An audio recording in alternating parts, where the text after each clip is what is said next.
a mic check. Here we go. 5, 4, 3, 2. Hello, friends. Thank you for joining us on Crazy Conversations with Miss Kim on intellectualradio.com. We have our executive producer and my wifey for lifey, Sumner Allman. And of course, I'm your host, Kimberly Watkins Allman.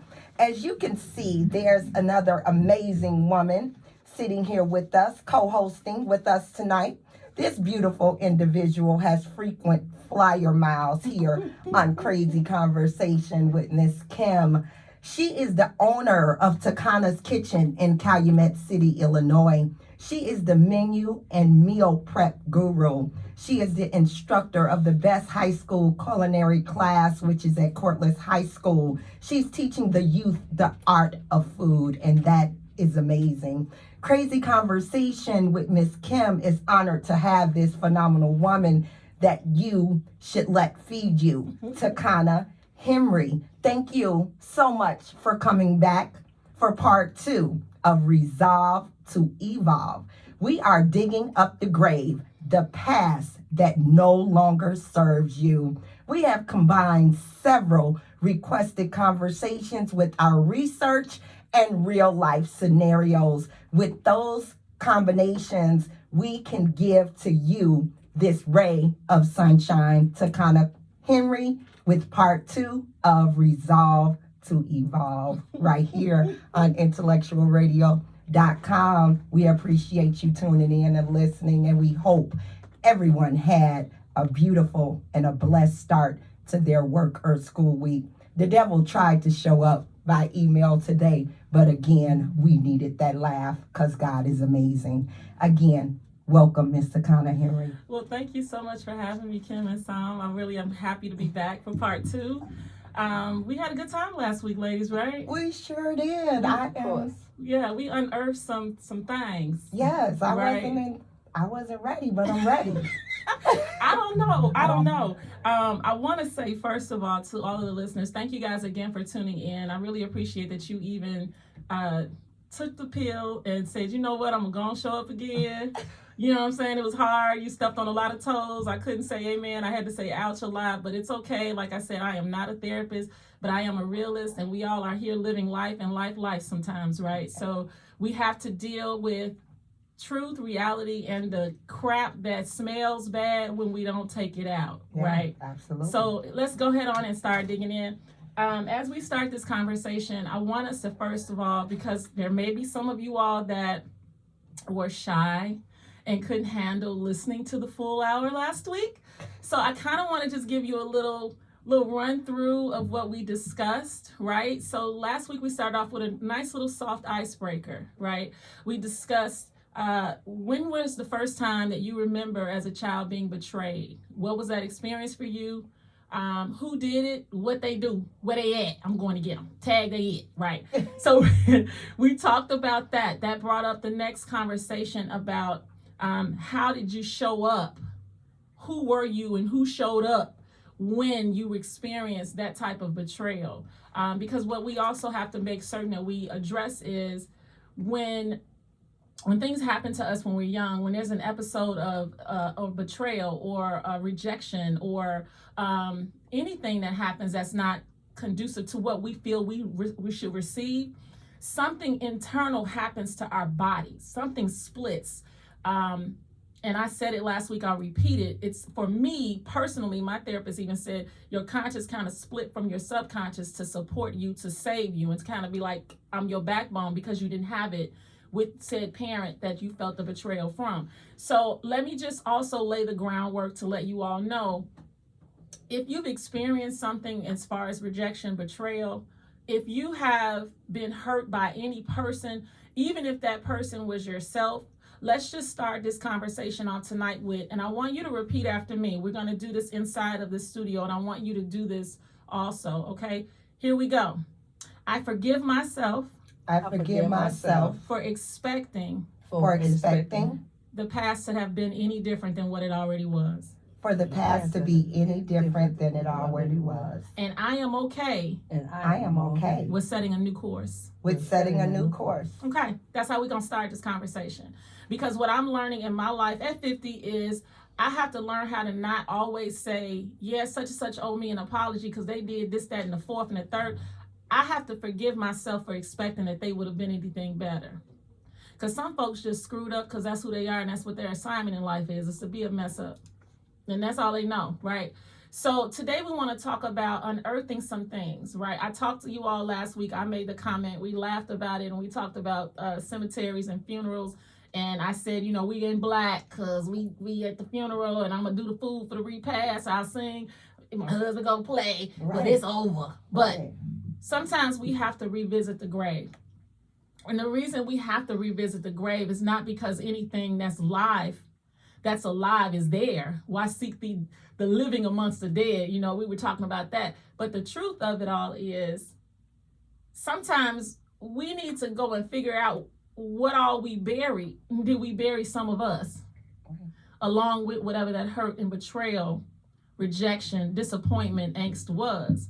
It could be some of us that we left there too. So sometimes we, in the midst of forgiving ourselves for what we allowed or what we thought should have been, or what we just said, well, forget it. This is just how it is. I'm just going to let them act like they do with me because that's just who they are. That means you buried a piece of who you should have been receiving for yourself in that mental state, right? So let's go back. So some of the questions that I'm going to ask tonight are about the life lessons and things that we've learned or experiences that we have had where you grabbing your glasses, Lord Jesus? Because I'm curious, but I'm excited. But I'm at a standstill on crazy conversations because I just want those listeners that have requested some of these questions and information from us.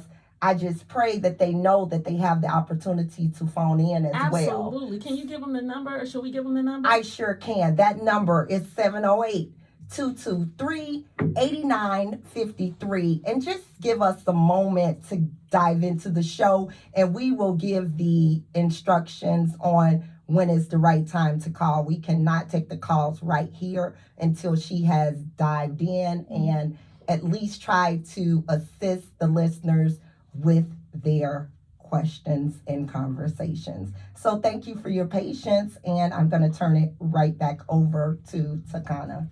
So here's the question, and it's a little deep of a question, kind of challenging, and maybe not, I don't know, it may not be for everyone. So we just talked about like life lessons, right? We're going to the gravesite, right? We're going to revisit some dead things, some things that stink, right? That's been in the grave a very, very long time, and we wouldn't want to be even nowhere near it.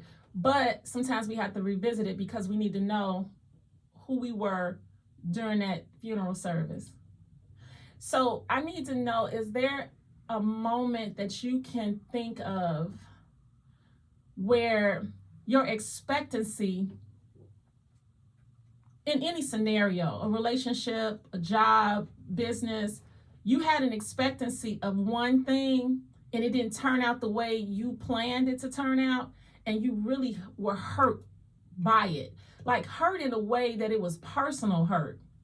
And how did you remedy yourself, your mental self, or did you deny how you mentally were feeling and just held on to it for fear of the unfamiliar, which is letting it go?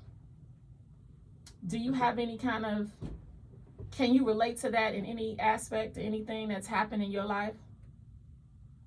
I'm gonna let Sumner take that one. Why?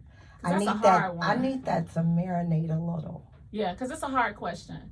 Is it ever been a time in your life where you had an experience, whether it be in a relationship, a job, a friendship, a business, or anything, and it didn't turn out the way that you thought it should turn out or that you thought it would turn out, and it hurt? I'll start because I want to make it a lot easier. I'll start because something just came to my mind. My first marriage. Something just came to my mind. My first marriage. My first marriage for me, I'll admit, I got married in 2004. I was married for 10 years in Texas. And I can say it now because I'm 10 years out of it and 2 years into another marriage. But I can honestly say that I didn't get into that marriage for the right reason. I was 30 years old. This is my truth. I was 30 years old. I did not have any children. I had a health diagnosis at 27, and I was told that I wouldn't see 30. I did tell y'all I was 50, right? God is faithful, good, and he keeps his promises, and he's a healer. So whoever that was for, you need to know you're looking at a healer, a healed person and a healer, because that's what he made me to be after healing me. So that's a whole nother show. We'll talk about that. If you want to know, we can chat, whatever. Read my bio, it's all in there. But I'll say, I got married at 31 because I never thought I would be asked to get married. I just didn't think I was gonna ever get proposed to.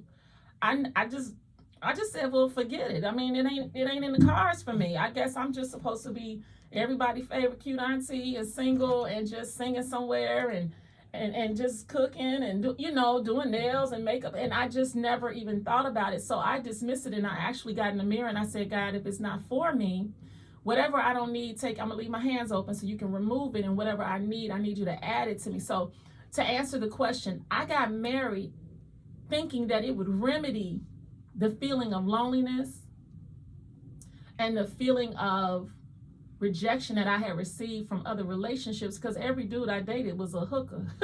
They all cheated. All of them. All of them. I mean, it's just all of them did. So I never had that experience with somebody that was genuine. And so when I got proposed to, I got married, and I thought for those 10 years, well, those were the first 5, the first years of my marriage, I just was like, oh, I'm good. We got nice stuff, nice house, nice finances together as a couple. We're doing really good. He didn't have children. We were talking about having children. So I got divorced. I did. Mentally at year 5, not on paper until year 10, because Texas got some laws you got to listen to, bad that I like, that I benefit. So I stayed 5 years longer, but here's what I'm saying. I suffered a death in my marriage while I was still in it, because I found out my ex-spouse was clinically depressed. So I literally was hoping that it could have been something different. And my ex-spouse wanted, the whole saying of when you're married, the wife goes to the husband to pray, and the husband will turn his face to God, and the wife turns her back, and they got their backs together, and she talked to the Holy Spirit, and he talked. My ex-husband was like, well, if you the one that got this therapy background, I'm gonna turn back and talk to you. I don't need anybody outside of us. It's just me and you. I didn't get married to be a therapist. I didn't get married to remedy a relationship. I got married to have a spouse, someone to be the head of the household, someone that I would happily submit to his leadership and running of our home. I didn't have that. So for 5 years of that 10-year marriage, my last 5 years, I literally went through grieving and started going through counseling for divorce. And I wanted marriage counseling, and my ex-husband, he said he's not doing that because he doesn't trust counselors.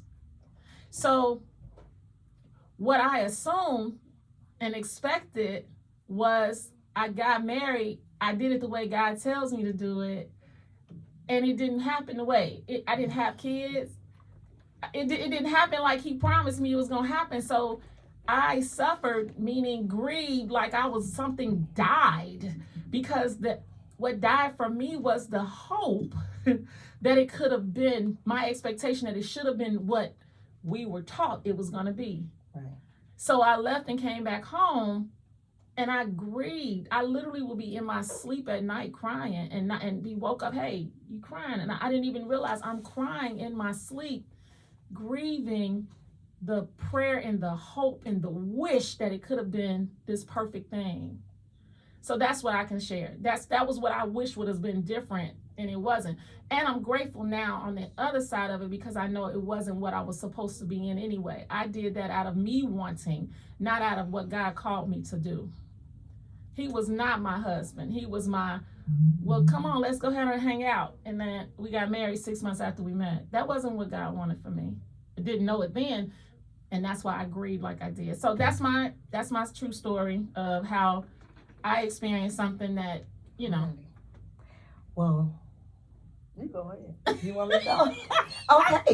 So Well, I said, you go I ahead. I have the same story.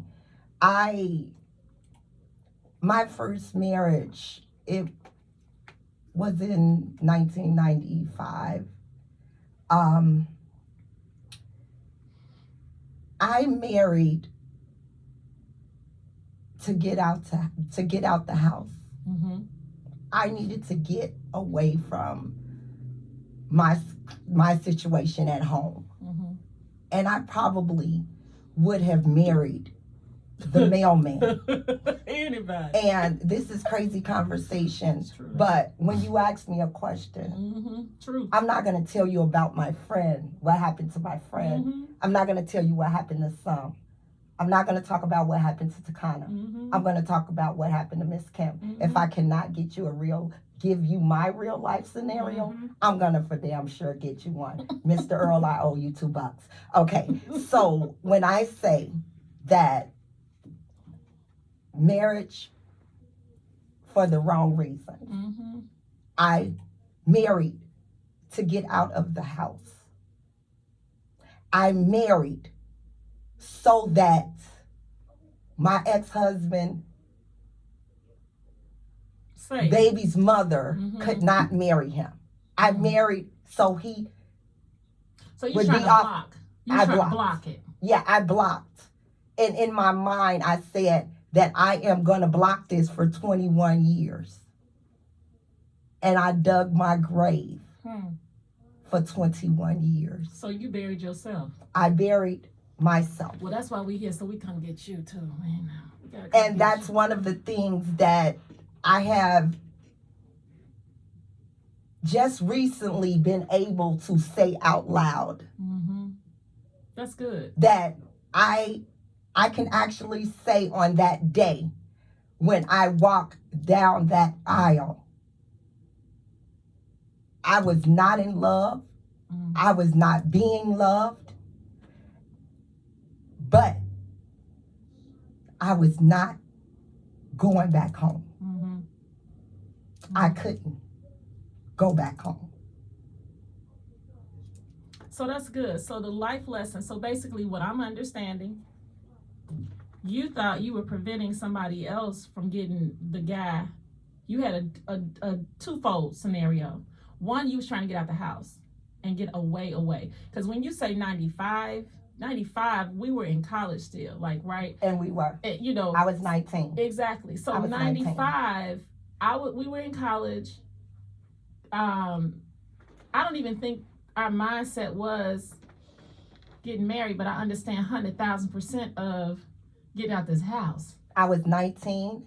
I was married. And I was a stepmother. There's another thing right there. So your mindset was, I want to prevent him from being with this child's mother. And I want to get away from being in my own home. How did that serve you? It did not serve me.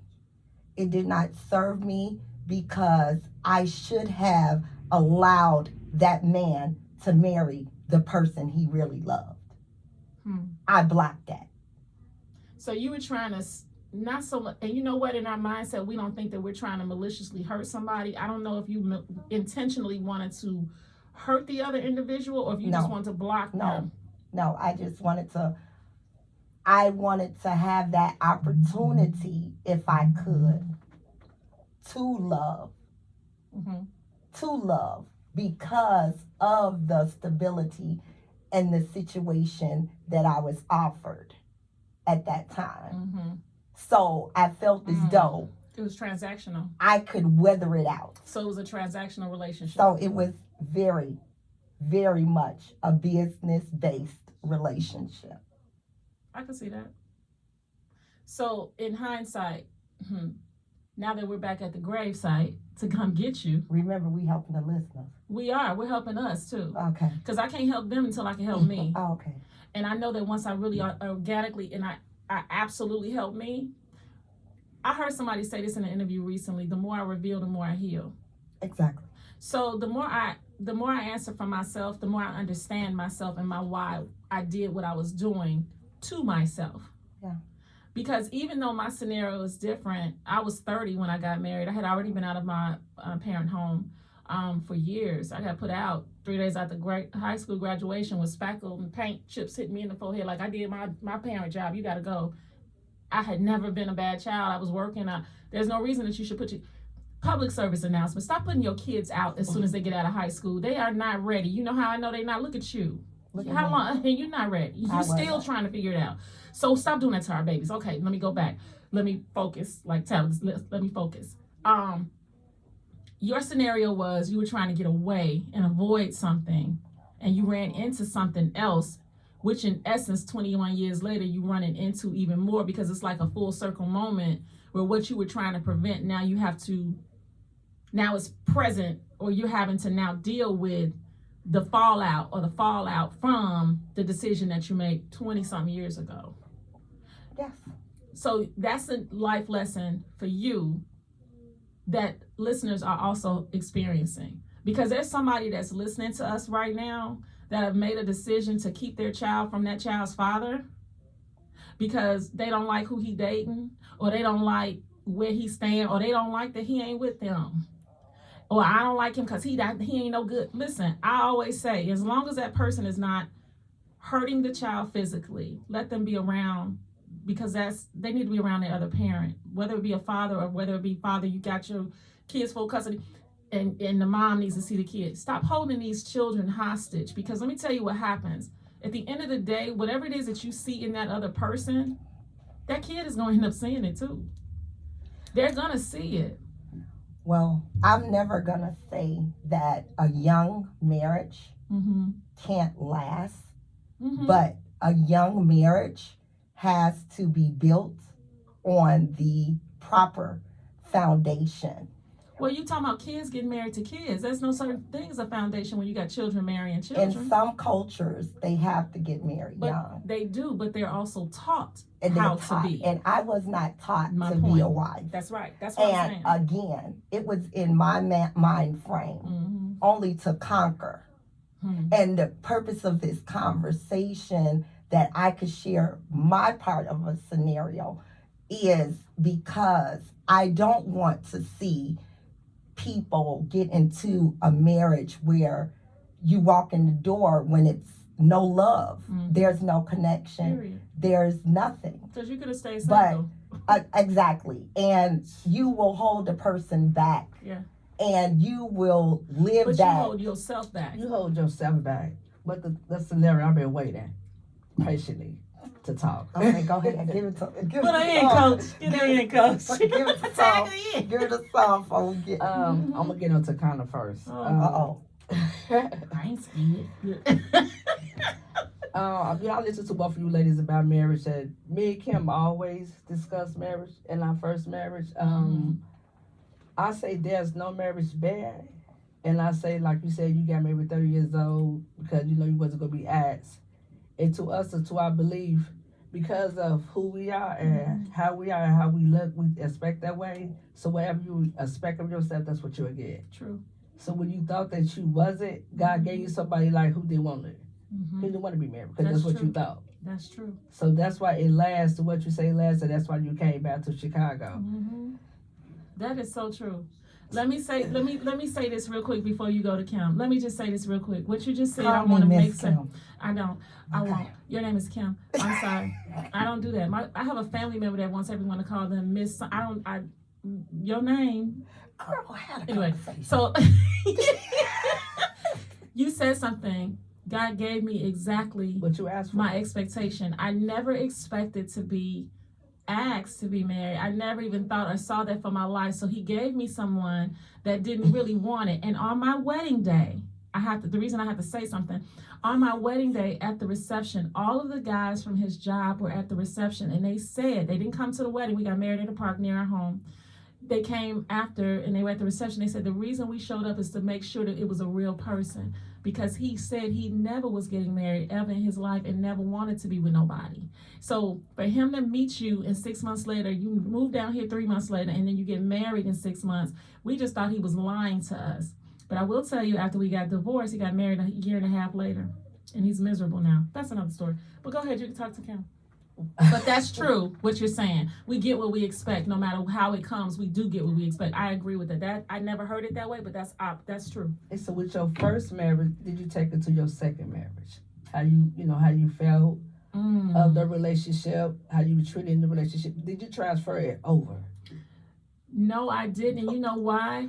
Let me tell you why I didn't. I'm sorry. No reason to apologize. This is Crazy Conversations with Miss Kim. Miss Kim. Oh, Yeah. So I did transfer my previous relationship over into my current. And part of the reason is because my current husband and I have been friends for 21 years. We've been best friends.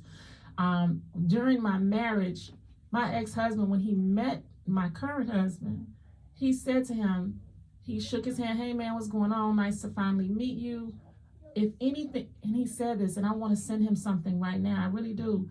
He said, when he met my husband now, he said, "Man, listen, if anything ever happened to me, I want you to take care of her because don't nobody love her like you."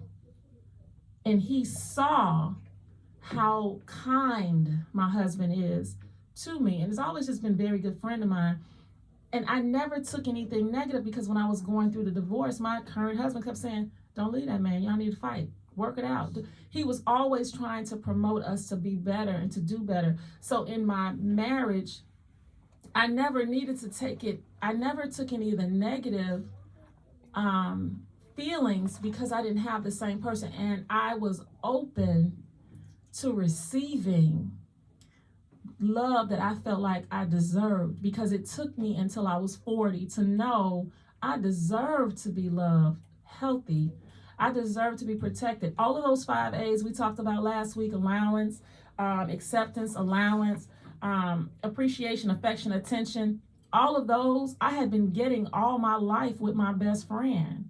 So I never had to carry any of the negative baggage from my previous relationship over. I will say that the only thing that got carried over is my current husband used to always say, "The bag y'all was getting over there, I don't know if I'm gonna be able to, I don't know if that's gonna be the same way with us." And I kept saying, I could have $1 million, but I don't have the emotional stability and the love that I get from you. I'll be a broke person out on the street with love before I'm with somebody with $1 million that I don't like at all.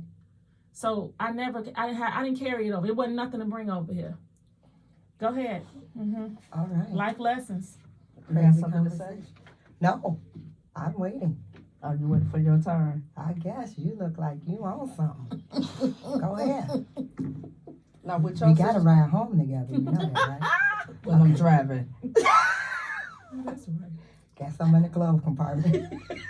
So you two ladies' scenarios are different Mm-hmm. because, like, with Kim's situation, I've been studying her situation. Y'all will not call me Miss Kim. But Never. Never. For years, because first of all, we was friends. Mm-hmm. And said I take friendship deeper than I take a marriage, Yeah. because the marriage is just a marriage. Yeah. It's a label. So I take friendship, and we talk deep. She might think I talk too deep, but it's real. And I don't try to be sarcastic. I'm not trying to hurt her feelings. This is how I talk to the people that I love, that I cherish, no matter what type of relationship that I have. Okay. So when she told me the scenario about her married, and the first thing she said, he has someone. The first thing I tell anyone, if the situation was bad from day one to the end, he was never yours. He didn't belong to you. never didn't. So not even to put nothing bad on That's him. good. It's not even Right. saying nothing negative towards him, because So it's you not. got It's not kids fun. and Yeah. you got folks that don't belong to each other. Don't even belong. Never. Mm. Never belong to each other. And in the back of Kim's mind, Kim knew it. Mm-hmm. But you knew the person that you married, Mm-hmm. that you say that you never loved. Mm-hmm. So I think by her saying she never loved, I think it's a blockage. And I think my wife do have to let go a lot of blockage. That's like Barry. Yeah. Here we go again with the burial, with the funeral. with the Yeah. funeral and all that. Just because it's not even to hurt anyone, he just wasn't yours. Right. So when you realize the situation, when you got married, you married, you went down the avenue, you did love. First of all, that's no with God, Mm-hmm. because you went in for the beginning wrong. Mm-hmm.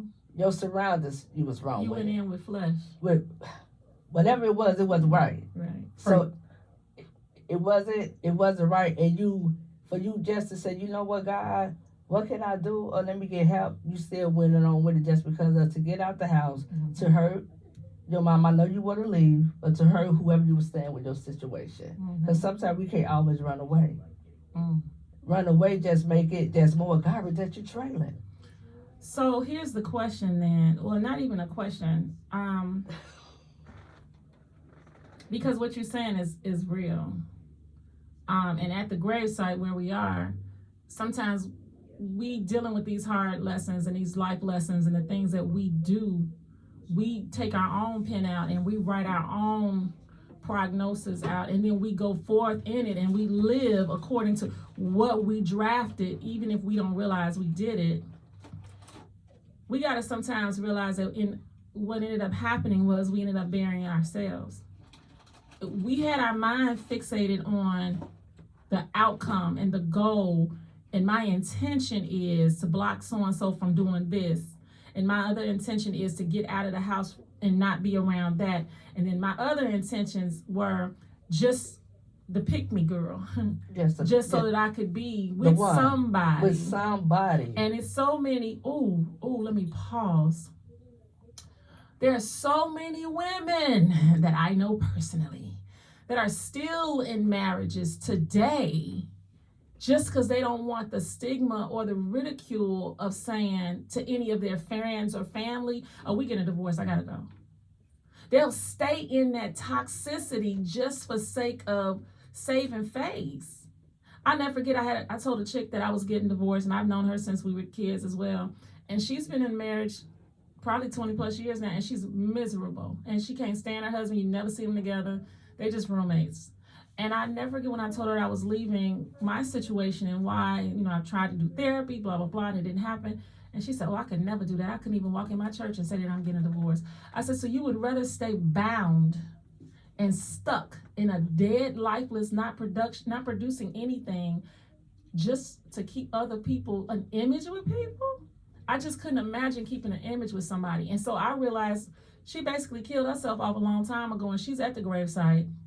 And that's exactly and it's the familiarity, what I feel right? That I did. Mm-hmm. That's what I'm saying. I was assured. I was told. It was embedded in me from the person that I took vows with that I was not the one. I hear you. And 21 years later, I was not the one. Right, but how do you deal with that? I was okay with that. But how did you, okay, so let me ask you this question. Okay, this 49-year-old Kim, how does she show up for the 1995 Kim today? How, if you had a you today in your life then, what would you as a friend say to you back then today? You get what I'm saying? I would say today, I would give them the scenario of... I would tell me what? I would tell myself, actually, that when I show up, I'm showing up in love.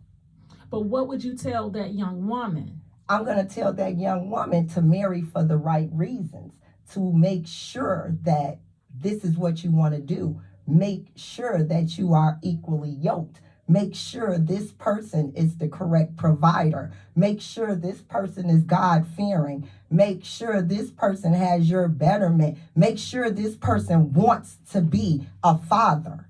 So let me tell you what I would say. 50-year-old Takana would tell 30-year-old Takana, girl, listen, he light-skinned. You know you don't even like light-skinned dudes. First of all. Like this, because I know how I hear me. You know what I'm saying? I know what resonates when people say to me, and they're really trying to pull me to the side, baby. So let me talk to you for a second. Girl, don't marry him. You about to leave Chicago. You about to leave your good job, your good government job. You about to quit that job and go all the way across to Texas to marry somebody you only met 6 months. You ain't even courted him.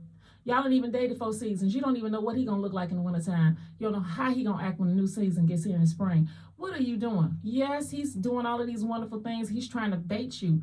You've already been baited. Didn't you just come from a situation at your house with your parents getting baited and all kinds of stuff? Why are you repeating the same pattern of behavior that you live with all of life? You don't even like what you've been through. Now you finna marry into what you already escaped? Yes.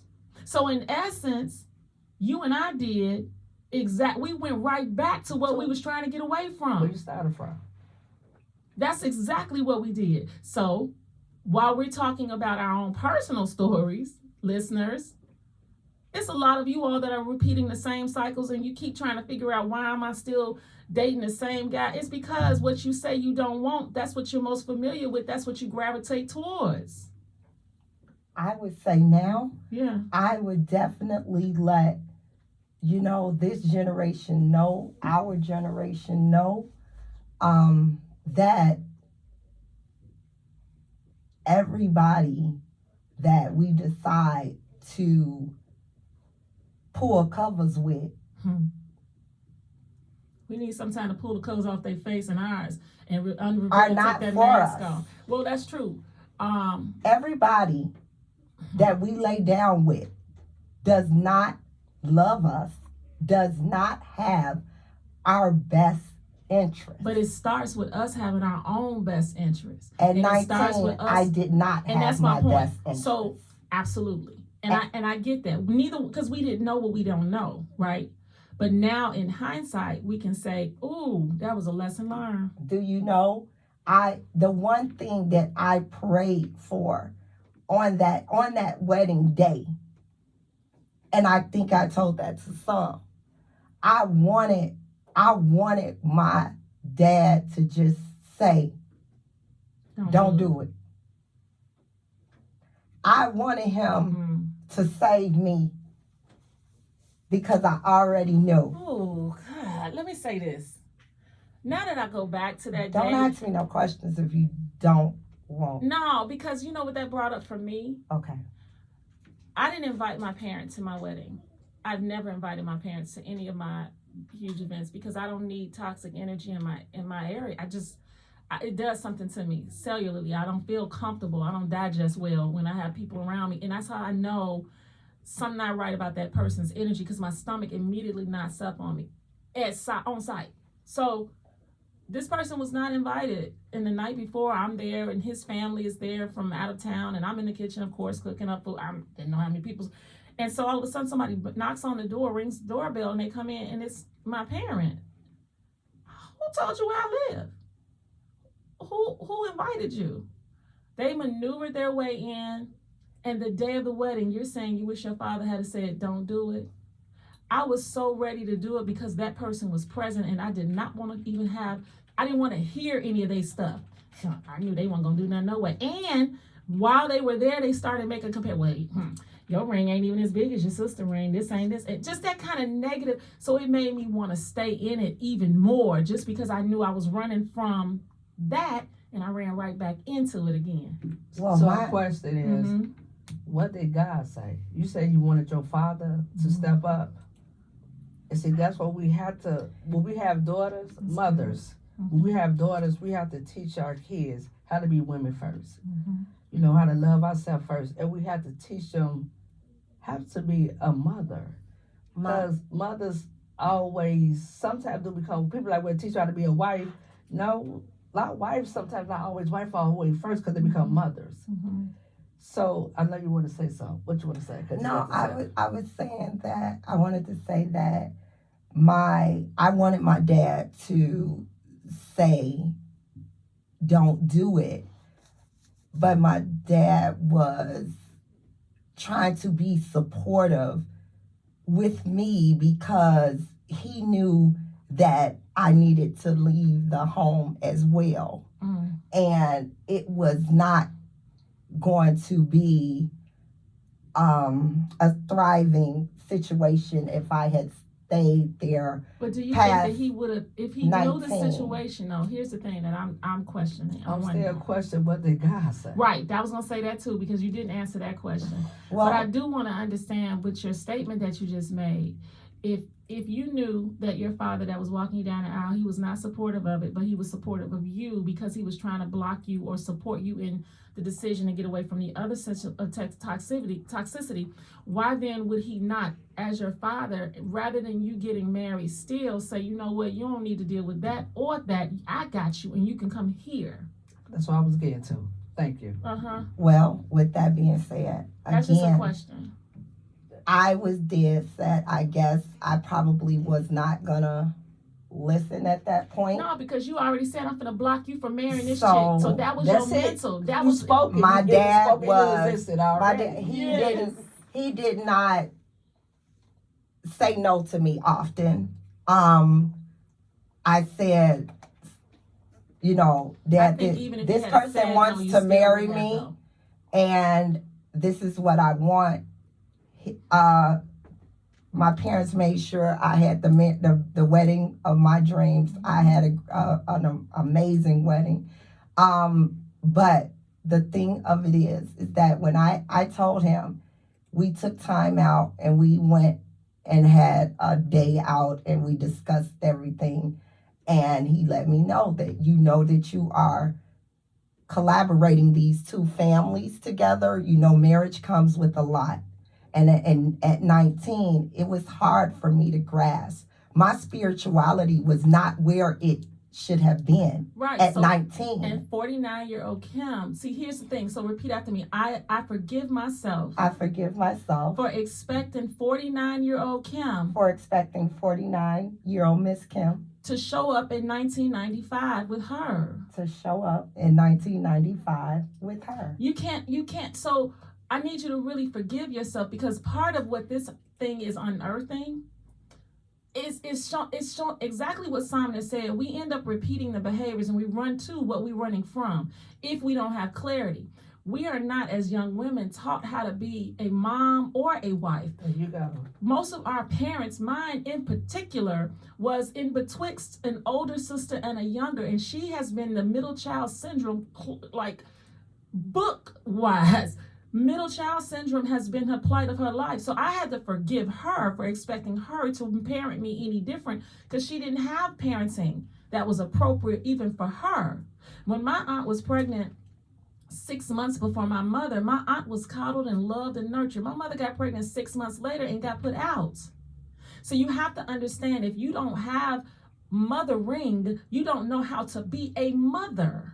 Right. So I had to forgive her for her inadequacies that she didn't really have as inadequacies, but her shortcomings that she never got from the person that was supposed to give them to her, right? Yeah. So if in Somner's statement, mothers, you need to teach your young women how to be young ladies, part of the issue I have is a lot of these young women under us now, they don't even know how to be human, let alone a female. I can't stand it. Listen, It's the truth. the bonnet crew, they have no concept on even how to present as human beings, let alone a woman. If I'm driving down Bishop Ford and you on top of a vehicle twerking, I know that not only do you not have the right parenting, because if you really had fear of God in you from your mama and your daddy, ain't no way in the world you would have risked being on Bishop Ford on top of no car, because anybody can see you and tell your mom and dad. We had that kind of fear instilled in us A lot of and people. respect instilled in us as children. There's just some things we just didn't do. This generation doesn't have that. Yeah. They don't Right. have it. You get what I'm saying? I know. So while I hear the hard times and I hear lessons learned and I hear we run right into directly what we think we're running from, the basis of all of this to me is we need to do some soul searching before we saying Yes. I do. Yes. We need to undo Yes. and I do us. You get what I'm saying? I I take- took 10 years to date myself. So now whether my husband is in town or on the road, I be so happy. Did you hear me say I take full accountability? Absolutely. Absolutely. But see, here's the thing. And this is a rhetorical, this is not directed to you or myself. This is just in general. When will the rest of us take accountability for ourselves and the stuff that we are in that we ran into, thinking we running from? There are some behaviors that we all have exhibited maybe in our past that have put us in the predicament we're in today. And a lot of us don't want to say, you know what? If I wasn't out here doing X, Y, Z, I wouldn't have this 1, 2, 3 babies now. I watched something today, real quick. A video of a young woman had 3 children and she's trying to drop the 3 children off to her mom. And she said, you were not a good parent to me. And I'm dropping these grandkids off to you because you know what? You're going to raise them. You didn't raise us, but you're going to raise them. And I was sitting there like, and she was for real, and got out the car, made the kids get out the car and drove off and left them there. So the reason I bring this up, we talking about these young women not being taught how to be mothers. The mother in this whole scenario made a comment to the daughter and said, well, you knew it was hard with the first one, then you turned around and had a second one, then you had a third one. Well, mama, why didn't you make us not have a first and second one? Why did you throw the second baby shower? Because we got a lot of parents out here, and I don't care who feet I'm stepping on. I got heel stilettos on the step on your toe when I say this. Stop giving these baby showers to these babies, supporting them with these babies, and then you get mad when they want to dump the kids off at your house. You the one that supported and coerced them into having it. And then when they get to the second one, what you mad at? You gonna throw them another baby shower? You're supporting the behavior. Then you mad with the results of the residual. But we're running from what we what we were already in, and it's a repetitive cycle. So while we at this gravesite, it's a lot of us. Them comments are deep too, y'all. I keep them coming. Those comments are so good. But while we at this gravesite, we need to also understand there's no more time for us to come to the gravesite of our old behavior and our old patterns, and we keep getting there and we sweeping it off, and we spraying it, and we prepping up the flowers, and and we talking. I ain't got nothing to say to nothing dead. Because if it's gone, why am I continually revisiting it, one, and acting as if it's still alive while I'm discussing things with it? Well, we're going to let Psalm have her last question before we start to wrap things up, because we want everybody to get ready for the Simeon Henderson show. That's directly after Crazy Conversations with Miss Kim on Intellectual Radio. But as we end, we're going to end in a few minutes, but as we end, don't forget to join us next week as we go into the next component of Resolve to Evolve. I just wanted to say that just in case I didn't get the opportunity, because these two individuals right here. Baby. Go ahead, Sumner Ullman.